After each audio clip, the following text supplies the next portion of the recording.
Hey Guavanda, let's take a look at your week 2 assignment 3 just very quickly here.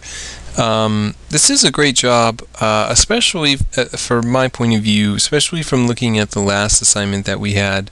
We had a lot of those kind of bleeding issues within the paper, which I'm sure we probably still have a little bit of here, but I think that you focused more on the strengths of what you can do without kind of overusing the marker, which is resulting in these very kind of blurry areas and kind of fuzzy areas because of the bleeding, and letting the colored pencil do a lot more of the work, but without really having the colored pencil feel overstated or kind of over, what's the expression, over using its welcome, overstaying its welcome. There we go.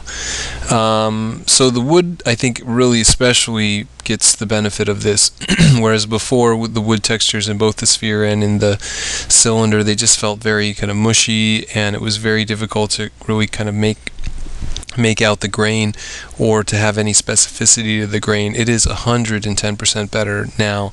The colored pencil helps to make the grain crisper. It moves, I think, a lot more realistically.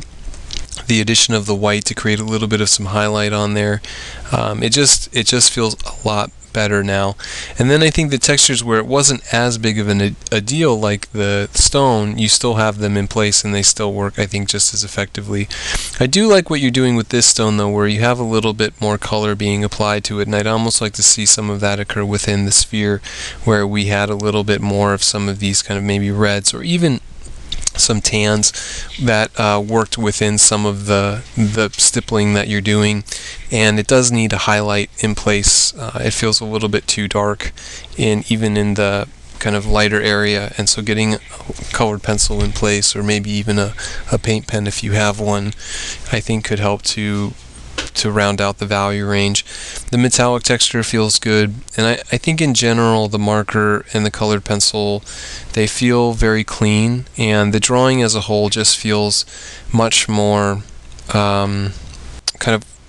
it just feels like you're really starting to understand what the materials are going to do. I wish that they did not do what they're doing, and I wish you had kind of better paper to work with, and one that's going to let the marker, have crisp strokes and have great edging.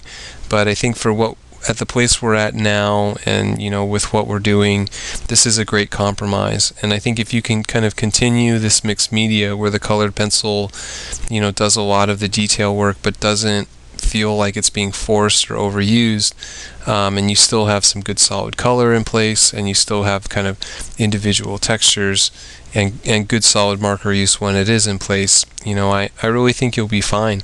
The drawings are definitely getting better and better as we kind of move throughout the course. I think this felt good in a very kind of sketchy, quick kind of way, but I think this really feels like a lot more focus went into it, and a lot more kind of attention to all the little things. So not much I could tell you to kind of make adjustments to, other than just a few things here and there.